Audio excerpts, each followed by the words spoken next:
Welcome back to Andaaz. Andaaz is an inspirational talk show brought to you from the United States. Every week we have great guests and great fabulous stories just for you. Today's episode is all about the entertainment industry. Have you ever wondered about what's behind all of that glamour and glitz of Hollywood and Bollywood? Well, we're going to take you behind the scenes. We go all the way to Whistling Woods in Film City, Mumbai and talk to Subhash Ghai. We talk to Acharia-Bath, who's the founder of Desi Hits and responsible for Lady Gaga heading to India and Priyanka Chopra's crossover musical debut. We also take you behind the scenes to show you what it takes to look glamorous and beautiful. Let's start off the show with our first guest. This guest is going to amaze you. I just loved chatting with her. Her story is so inspirational. I mean, she had an idea, her and her husband, of taking Indian music, fusing it with Western music, and it just went viral and crazy all over the internet, and born was Desi Hits. Today, she manages the likes of Priyanka Chopra, Lady Gaga, and so much more. Let's talk to Acharia-Bath and hear how she did it.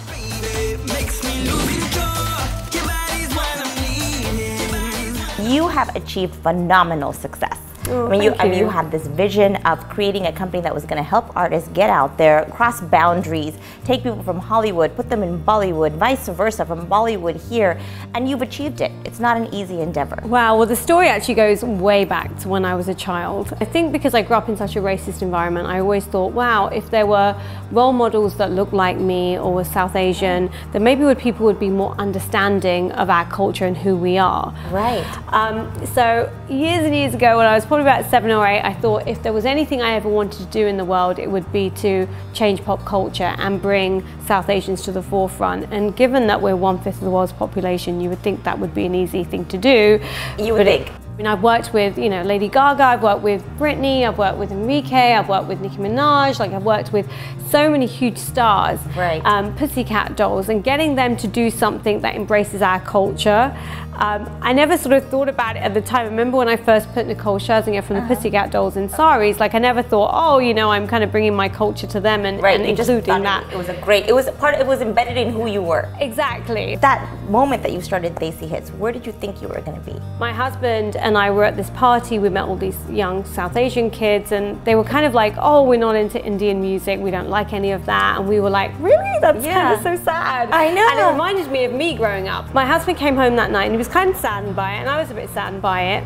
And he said, I'm going to put a podcast together. And this was before anyone even knew what podcasting was, but he was a techie, right? Yeah. So he goes, I'm going to put this podcast together, I'm going to put it up on iTunes, it's going to be a mashup of all this music, and I'm going to send it to these kids, and I'm going to show them that Indian music's really cool. And it just went viral. And really, lo and behold, before I knew it, we had a term sheet on the table for $1 million. And at that point, we didn't even You just gave me the chills. I know. I love these stories. I mean, literally, I have goosebumps. And it's so, and you know what? It's so funny because I speak at conferences and people ask me, what advice I would give them. One of the things I will say to anyone who's aspiring to raise money or be an entrepreneur is that you have to talk to people about your ideas and you have to network. So I'm developing a management company. I'm managing Priyanka Chopra. So what did you see in Priyanka? I mean, there's so many Bollywood stars all over. Before I was even in this business, I don't know if you remember that movie Bluffmaster, and Priyanka did this hip hop spoof with Abhishek Bachchan with a song called Right Here, Right Now. Yeah.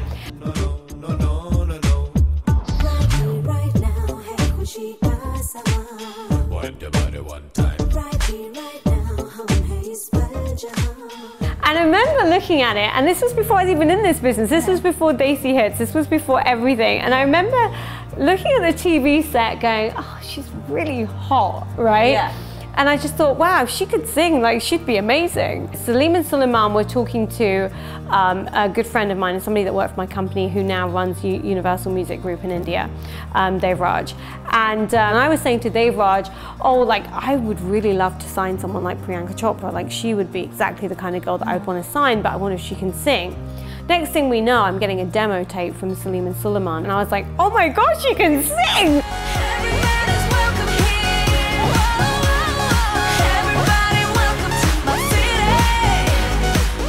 I was so excited. All your little visions, even from when you were 7 years old. I know. And I was just like, magic vision touch. What do you think it is that keeps you humble, and what advice do you have for our young viewers about attaining success? I have very big philanthropic dreams. Both myself and Priyanka and Anusha are all really driven to this cause. I mean, Siddhartha too. I mean, he works with a lot of blind kids in India. I mean, obviously Kingfisher has their charities. But I think all of us have this view that, you know, we've been really blessed and gifted, and we have so much that God has given us. And it's our duty to leverage all the things that we have access to help, you know, girls rising or boys rising. And I think until I could have a part in eradicating that, then I haven't really done very much. I loved talking with you today, and I'm sure our viewers are so inspired by you as well. Thank you. Thanks so much, Anjala. I wish you all the best in life, and I love your philanthropic endeavors and how you're changing the world through music and your passion. Next, we hear from our favorite innovator, Naveen Jain, with his entrepreneurial tip of the week.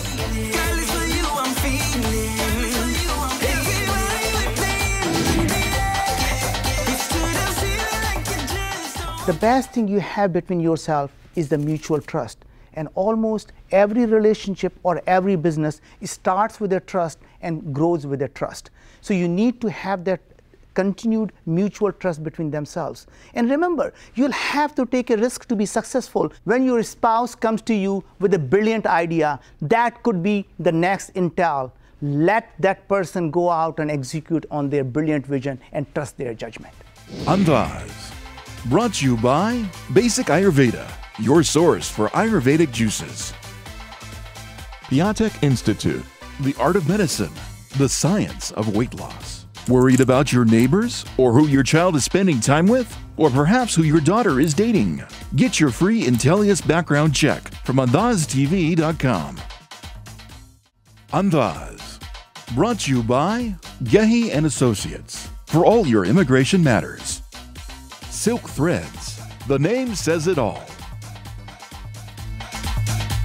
Thanks, Naveen. We always love your tips here on Andaaz. Well, dressing up for a red carpet gala has its own challenges, and these celebrities have to do it all the time. But after you get into that perfect gown, what's the right etiquette? How do you walk? How do you look like a celebrity? Well, we're going to talk to Princess Robin next about just that. We also learn about how celebrities get that glam hair. You know, they all have their little secrets. So let's go find out.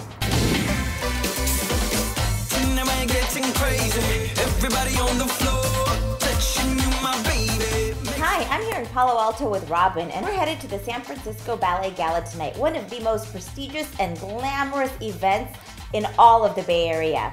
And before we go there, we're going to learn from Robin, who was married to a prince, who is now vice president at Singularity University. Yes. Right? And she is just the fashionista, knows her style, knows how to glam it up for the gala.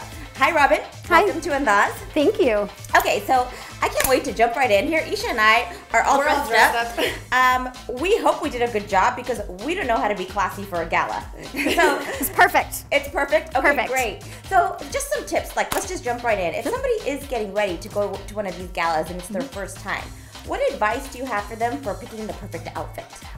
Pick something that you're comfortable with, because it's all about confidence and how you're going to be carrying yourself. You don't want to be like lifting up your dress Exactly, or, you know, exactly. being uncomfortable. Let's just say you attend a gala by yourself. Like, what would you do? Like, how would you go around and try to make friends and feel confident and feel good? It's your first time. You want to meet people. Yes. And what advice do you have? First of all, don't drink too much. What? Absolutely. I'm just joking. Don't go extremely hungry, because then you're going to be distracted. Go when you're feeling comfortable. Go in your element. Be confident and just open up conversations. Hi, how are you? I love your dress. Make sure you are sincere. Do not give a compliment that you don't actually mean. People will know that right away. Okay, well let's talk more about a gala gown. Picking the perfect gown for your body type. Sure. I know it's like all about being comfortable and confident, but still sometimes if you feel comfortable and you walk in and you look tacky. Make sure you have a good tailor. Okay. Because even if it's a $6,000 gown or a $50,000 gown or a $300 gown, if it's not fitted well to your body, it's not going to look good. So how do you know how much bling is too much bling? Usually what I do is I put on jewelry that I want to wear that night, and then I take one piece off. Oh. Yes. That's a good tip. That's really good to know. And then you know that you're wearing just the right amount. Shoes, big deal.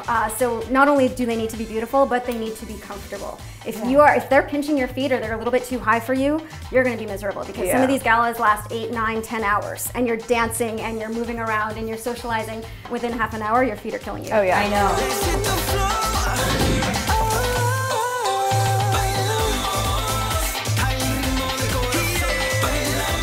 Have you ever wondered how celebrities have perfect hair all the time?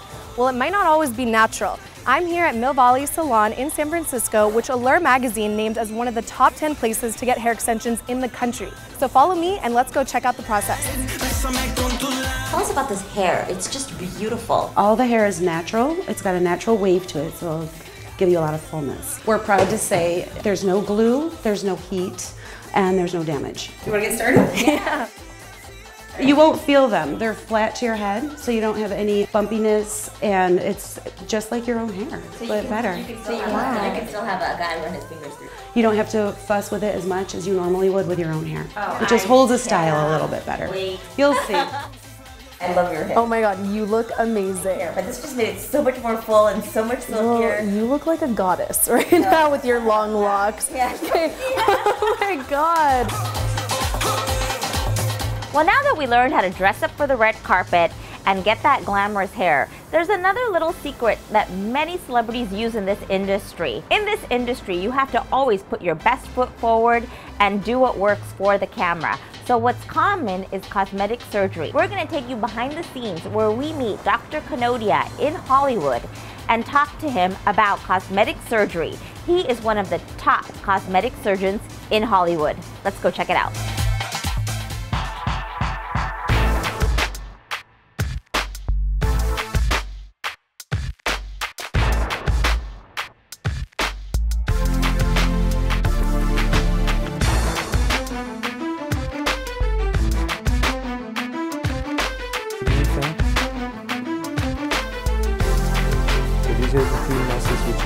You are known as the nose guru of Hollywood, and you're known globally for doing amazing plastic surgery on people. A lot of people tend to think that plastic surgery is fake and you should just be happy with what God gave you and you shouldn't change the way you look. What are your thoughts on that, and why do you think that beauty is so important?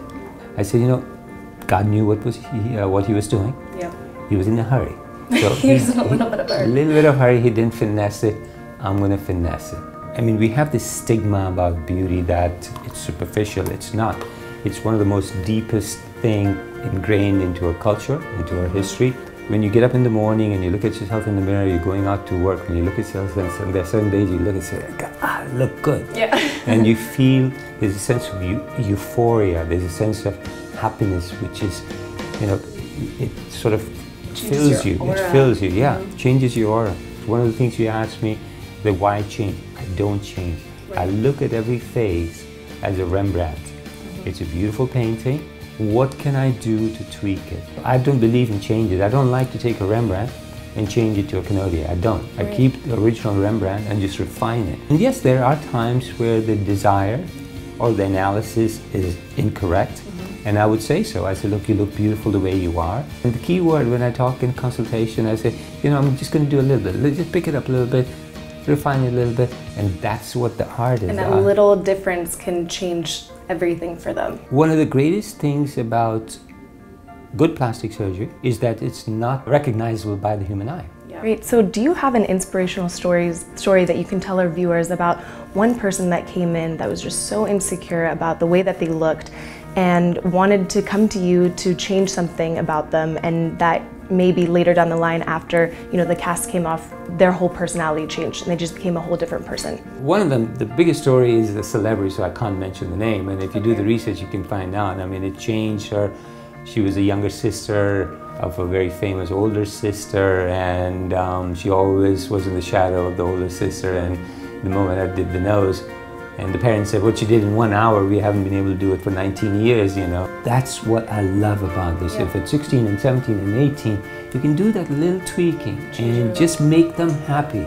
And it's not even about looking good in public to other people. It can help them later on with their jobs, with their career, with their, you know, everyday lives that they go through. And it just makes them more confident, and it makes them feel better about themselves so that they can take on the world and do what they want to do. Absolutely, absolutely.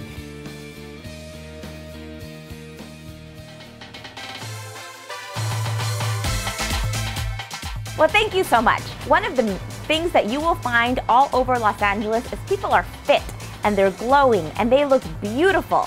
And weight loss is just so important to looking good and feeling great. So we get our weight loss Mythbuster of the week from our favorite Dr. Jay Piatek. Sure, Sarka. Women don't crave when they're full, they crave when they're hungry. And so we want to keep you as full as possible, so we want more protein in the milk product. There are many patients that have gluten sensitivity, and so they have problems with wheat products, and so they have to do an elimination diet. That usually would cause weight loss. Now, if you do have gluten sensitivity, that presents sometimes as being overweight. And so if you notice that those foods bother you, you'll want to start avoiding those.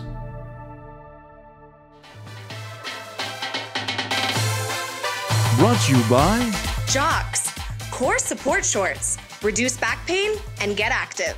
Basic Ayurveda, your source for Ayurvedic juices. Piatek Institute, the art of medicine, the science of weight loss. Worried about your neighbors or who your child is spending time with? Or perhaps who your daughter is dating? Get your free Intellius background check from AndaazTV.com. Andaaz, brought to you by Silk Threads. The name says it all. Thank you so much, Jay. And remember, for all of our viewers out there, we get so many emails about how to contact Dr. Piatek.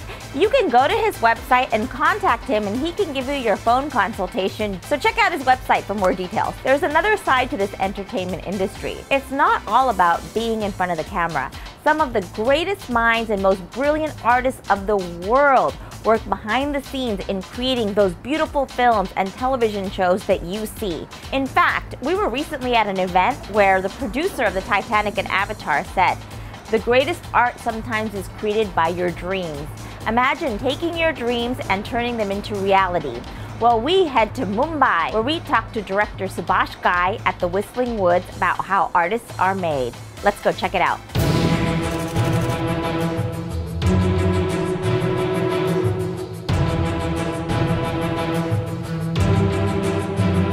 Hi, I'm here in Mumbai in the heart of Bollywood, Film City, where magic is made and the wonder all happens right here at Whistling Woods with a true legend. He doesn't need any introduction, Mr. Subhash Ghai. SG, welcome to Andaaz and thank you for having me here on your campus. My pleasure, you're here. So let's start right off. What inspired you to create such an amazing institution?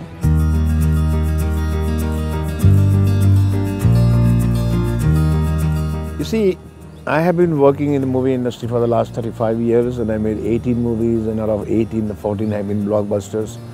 So in Bombay, I saw that there were a lot of studios, but there was no film school. And I had myself struggled as an actor, as a struggler in this industry, so I could feel their mind, that what they are going through. So I thought, why not to give back to my society and to coming children. I wanted to give back through my money, my experience, my knowledge. And I'm glad that today Whistling Woods is top 10 in the world, and it is #1 in Asia. Fantastic. And all credit goes to my daughter, Meghnapuri, who has really looked after it and grown it up. Yeah, it is definitely a success story. In fact, when I came here and I met with your daughter, I was absolutely impressed. I said, you know what, I have to have this on our show. People in America need to see that this exists. Had I have known, I probably would have gone to film school here back in the day. Yeah, it's very different. It is very different when you see or you hear anything from distance, or you see in just an imagery or photograph, but when you are here, it's totally different. It's totally different. I think coming to the process of filmmaking from a completely new perspective really helps you to understand the art form as a whole. A producer will say, hey, here's your budget, make magic happen. I think one of the major challenges, we had other classmates working on it as well. It was a great learning, and on the other side we learned how to stick to the budget and do our jobs properly, because we are the management students, so there's a lot of integration in this college with the filmmaking students and management students. This is a medium where I feel that every parent must encourage their children. Parents want their kids to become something and create an impact. And I think what they don't realize is how the arts and film and media is actually an intellectual form of art, and you can create a big impact. I mean, what advice? Just say something directly to those parents out there. You see, you produce your children and you ask them to grow typical doctor. Yani he is not limited to his skill field, specialized field, lawyer, accountant, business, whatever it is. This media And this cinema or this kind of things, they give them the bigger horizon of life, bigger horizon of understanding of life. Because we deal with every situation, with every field, with doctors, with lawyers, with army, with people, with the poor, with the rich. Yep, everything. Everything. The whole people is our subject and world is our location. Right. So we belong to those two things. Support. Support. I feel like if they support, then the kid will flourish, right? Sometimes when I'm you're fighting telling you, my against... father had not supported me, I wouldn't be here.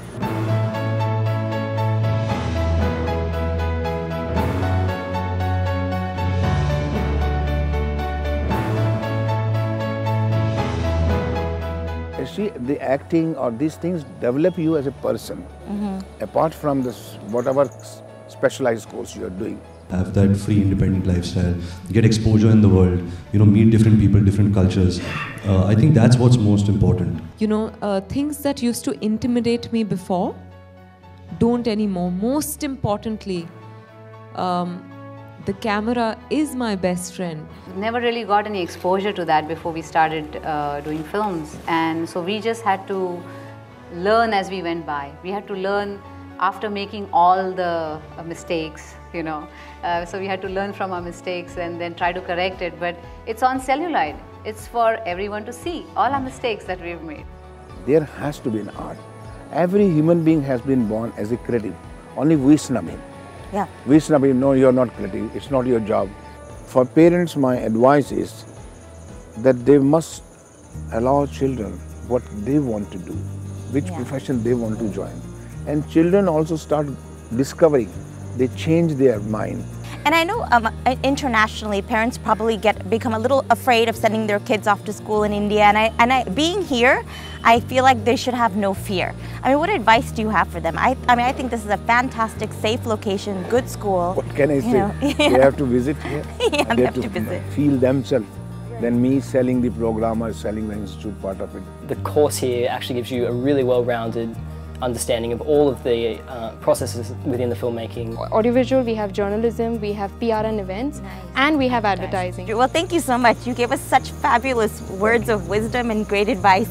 It was lovely talking with you today. Great. Wish you all the best and thank you for coming here. Thank you.